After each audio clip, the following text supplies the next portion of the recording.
What's up, everyone? I'm CEO Connolly, and today I went into town to use the Wi-Fi at the cutest little coffee shop because, we don't have anything in our house. So anyway, I used their Wi-Fi to request the cover template to my Shunning of Disciples. Of course, today is Thursday, September 28th, but you won't see this until Monday, October 2nd, but that's okay.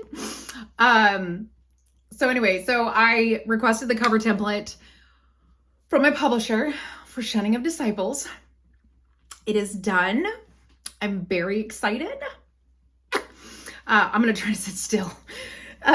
But anyway,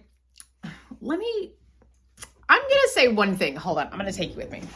So I was trying something. I was thinking I needed those strips of cotton, like, whenever you go to a hairdresser and they put like the cotton around your head and stuff so you don't get color on your forehead. I was going to try to get some of those, but of course we live in a small town, so we weren't able to find those. We could find cotton balls, but I wanted the strips of cotton because I need something that looks like intestines, right? And my husband says, what about this stuff here? It's just stuffing. It's cotton, right? And I'm like, oh, I have fiberfill at my house. So I have fiberfill and I thought, oh, I'll use this. Yeah. No. These are soaked in blood, like soaked in blood. I am now out of fake blood. Yeah. So it doesn't work. Fiberfill will not soak in. I'm gonna put it this way. It does not soak in the blood, okay? What it does is it beads up and it rolls off. All it did was darken. That's all it did. It darkened. Oh, excuse me. And it ran off onto that piece of vinyl flooring that is underneath it so that I don't get my own floor dirty, right? Or bloody. All I did was beat off. And I was like, awesome. So now I'm having to find something else. And I don't know where the sun went because I felt like the light was better a little while ago.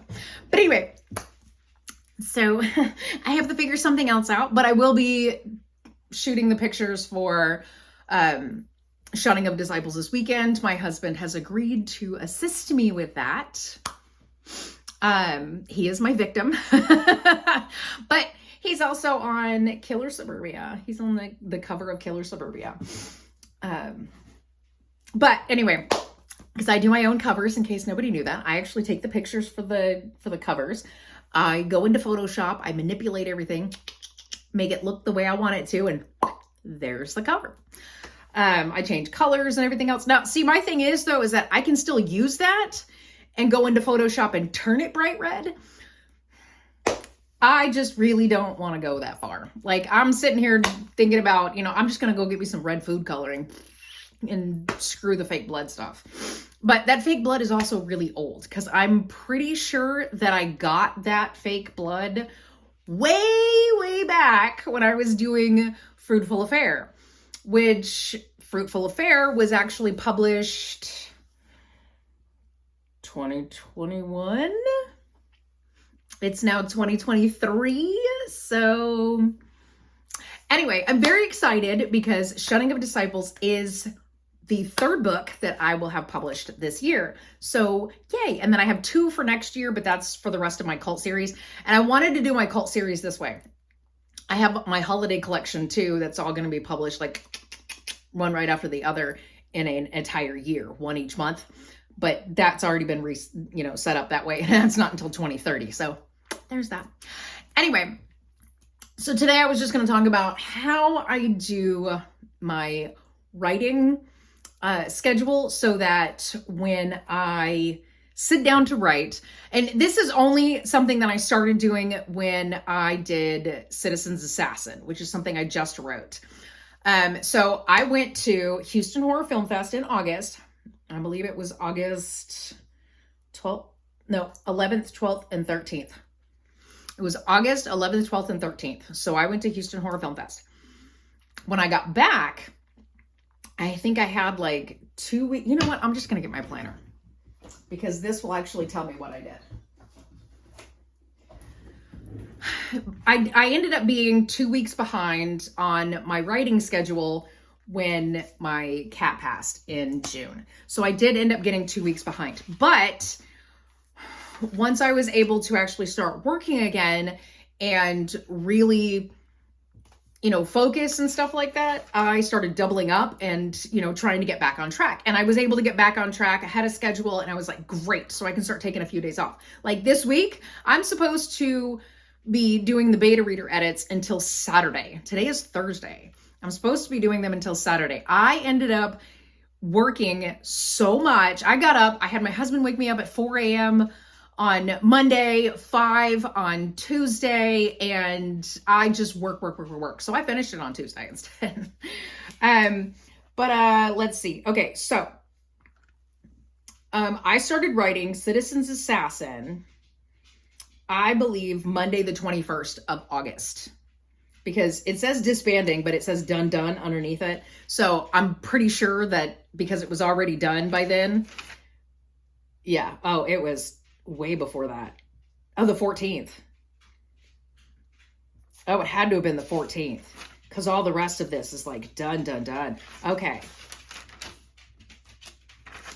But see, this is my problem. Because I wrote it down in my planner the way that I wanted to do it, and I ended up getting ahead of schedule. It's like trying to figure out exactly when it was and stuff like that is a little bit harder. But it doesn't matter. I wrote it in 20 days. I know that I wrote it in 20 days.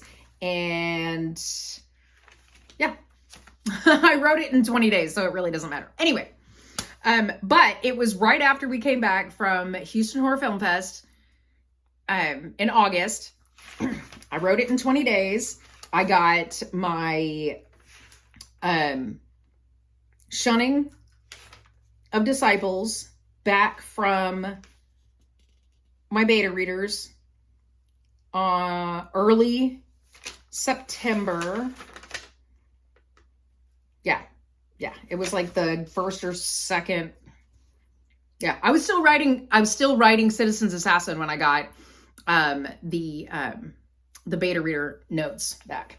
But anyway, that's beside the point. So like I've got in here for Friday, which is when I had, tomorrow, which is when I had the last one. It says it's done because I finished it so much earlier than I needed to. Anyway, so the way that I managed to write Citizen's Assassin in 20 days is I made sure to sit down, and there were some chapters that only took me, I want to say, an hour to sit down and write, and it was because of what I had done. So what I did was I made sure that I had the entire plot out, so I knew exactly what was happening, how it was going to flow, where it was going. So my outline was basically boo, and I had it like outlined almost chapter by chapter. So I knew exactly what was happening. Now, granted, it never happens that way. And I'm going to say this from personal experience, the characters take over. And there have been times where I have actually sat there and finished a chapter, looked at my computer and said, who is writing this book? You or me? Excuse me, because the characters take over. It's okay though, because the characters make the story so much better. So here's the deal. So I have this giant notebook, okay? It's huge. And I think I got it at the Texas Renaissance Festival, I want to say. I don't know.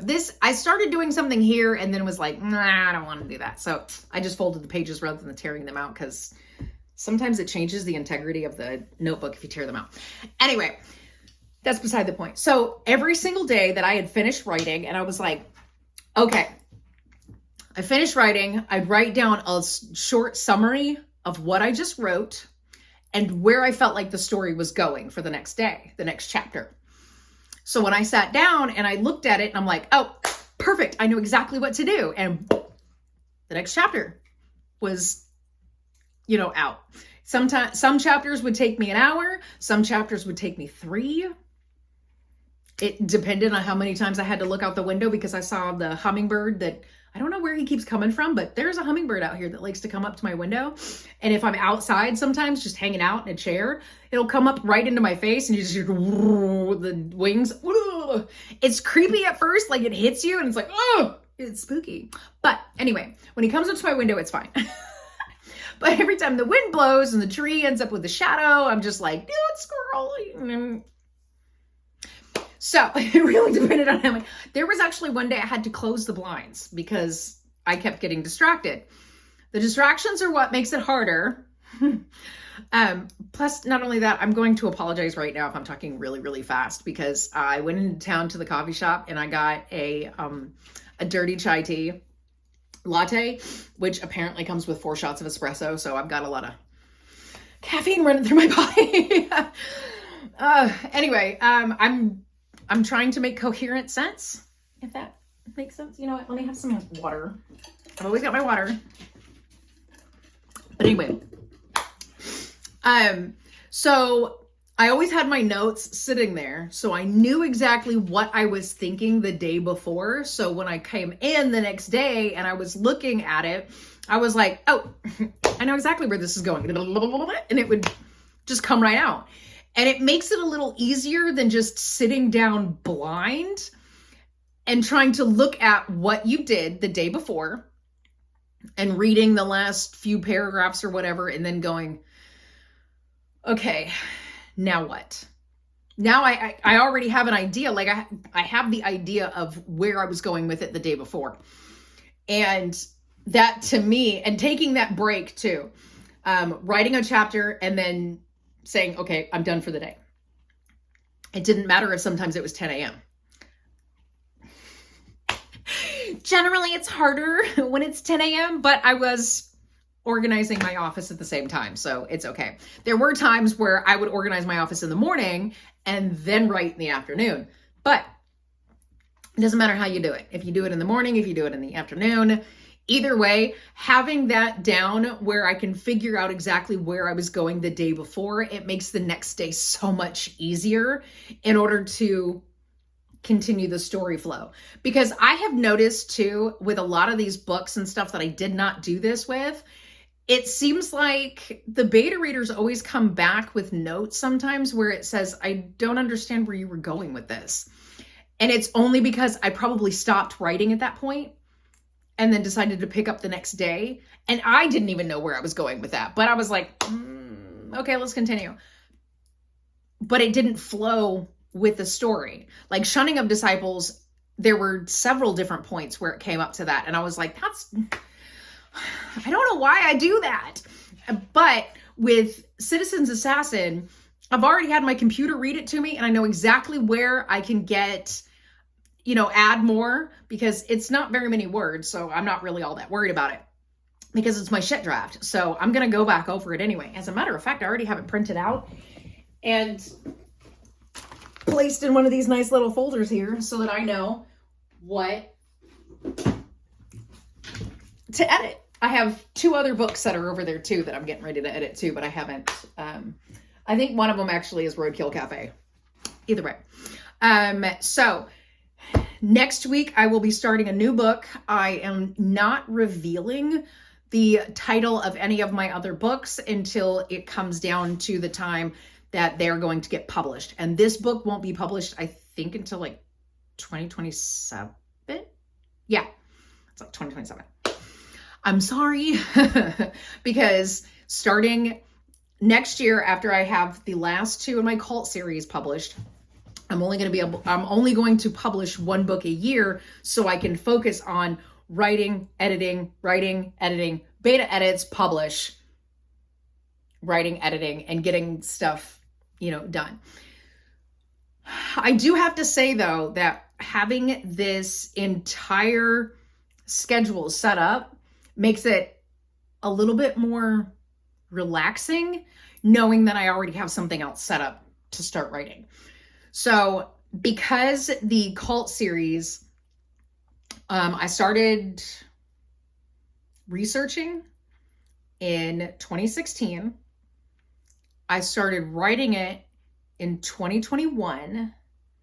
I had Killer Suburbia already written, which I wrote in 2020, but because I had already had 2 books that I was going to publish, one in 2021 and 2021, Forbidden Affair. Killer Suburbia was pushed to 2022, which was fine because I was only publishing 1 book a year. And I'm going back to that specifically because of, my schedule. And it's because I want to make sure that I get enough written. I want to get stuff out there. It's my holiday series that I really want. I just want it to fall into place. So I have my notebook always next to my laptop so that I can, okay, I just finished my writing session for the day. Now I need to say, this is what happened in this chapter. This is where I feel like the story is going. And not only that, but there are some times where I'm like, this is where I feel like the story is going. And it's like, do I really though? And that's what I would do the next day. And I'm like, do I really feel like that's where the story is going? So sometimes I would have my computer read to me like the last couple of pages from the previous chapter and be like, okay, yeah, that sounds great. Let's go ahead and go with that. And when I go to edit it, maybe I'll change it. But for now, it's like I got the idea out. I have it completely out of my head. It's out. I no longer have to think about it. Great. And here's the funny part. So I don't know how anybody else ends up getting their ideas for their books and stuff like that. But I have these weird things where I can literally see a flash of something, whether it be on TV or outside. And all of a sudden now I have a full-on novel in my head. It's not written out, but I have ideas. So I get on my little notes app that's here on my computer. And I have, let's see, 1, 2, 3, 4. I have 4 other, no wait, that one is actually going to be written. So 3. I have 3 other plots written out for stories, for books that will be after my holiday collection. And the only reason why I'm calling it a holiday collection is because it's not a series. You can buy each book individually and it's okay, but that's why it's a collection. But I am going to use, like, I'm going to pull these characters from here and throw them into this one and, all kinds of stuff like that, right? So it's going to they're going to mold together, but not really, if that makes sense. Like, they're all going to be a bunch of single titles, but it's every holiday for every month. But there's no holiday in August, so that's one there. But that's an anniversary, so it's okay. So anyway, okay, so I have 3 other books that are here, and one of them I actually got only because I was watching a movie, and they were showing like blood dripping, and it was making a puddle, and I was like, boop, and I got an idea for a book. It literally has nothing to do with the movie we were watching, because I think we were watching The Nun. It literally has nothing to do with that, because I don't write those kinds of books. I don't write the hauntings or the possession stuff. I don't write any of that. It's literally real people with slasher, blah, blah, blah. So anyways, we were watching The Nun. But I see this puddle of blood, and immediately I'm like, oh, I got the perfect killer. I don't know where this stuff comes from. I really don't. And not only that, but there is actually one book that's on here. I don't remember. I don't remember writing that one. But, I mean, it sounds cool. Not gonna lie. Oh, and it's only like 4 sentences. So that one's gonna need to be a little bit more. There's several of them here, though, that have like this huge, just, yeah. Anyway, so since Shunning of Disciples is done, it will be published hopefully by the week that you see this video, the first week in October. And I will be starting a new book. I'm going to write a new book in 20 days, just like I did with Citizen's Assassin. And I have a huge, it is all written out. I know exactly what is happening in this book. I have it all written. And the only reason why I did it that way is because that's the next one I got to write. I have to have it ready to go. So there it is. So anyway, yep. And yeah, and I'm going to end up doing the same thing where as soon as I write a chapter and I'm satisfied that I'm done for the day, like, okay, I'll write it down in here. This is what happened in this chapter. This is where I feel like the chapter is going. Done. I did the same thing. And not only that, but I did the same thing with the Shunning of Disciples while I was doing the beta edits. And it was more of the fact because I knew that there was things that needed to be added. as I was going through the beta edits. Like I started the first 5 chapters and I just was, doing my edits and stuff like that. And then I thought to myself, I was like, there's a lot that's having to be added. So I got out my notebook and I was like, okay, this is what's happening in the book. This is what needs to happen. In the next chapter, you need to do it like this. This needs to be addressed in a way, right? Because it's like, it's never talked about again. I do that a lot and I've noticed this, and it's really irritating, where it's like, I'll mention something here, but then it's never talked about again. And why? So my beta readers always bring it up where it's like, where is this? Like, it's a plot hole. It's literally a plot hole. Is it needed? Does it need to be taken out, or does it need to be mentioned again? And they've always done that. So I'm actually really glad that my beta readers do that. But I have been able to use this method to get me through. It gets me ahead of schedule, and it's amazing. It's awesome, and I love it. And if it helps you, great. If it's not something you want to do, it's not that big a deal. I'm not trying to give anybody advice. I'm just letting you know what works for me. And that is basically what I'm here for. I will tell you what works for me. You can try it, or you can just go, that's stupid, because not everybody's going to agree.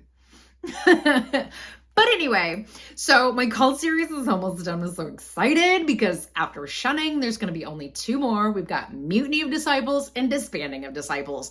And those 2, I am so excited to get my beta readers to go through.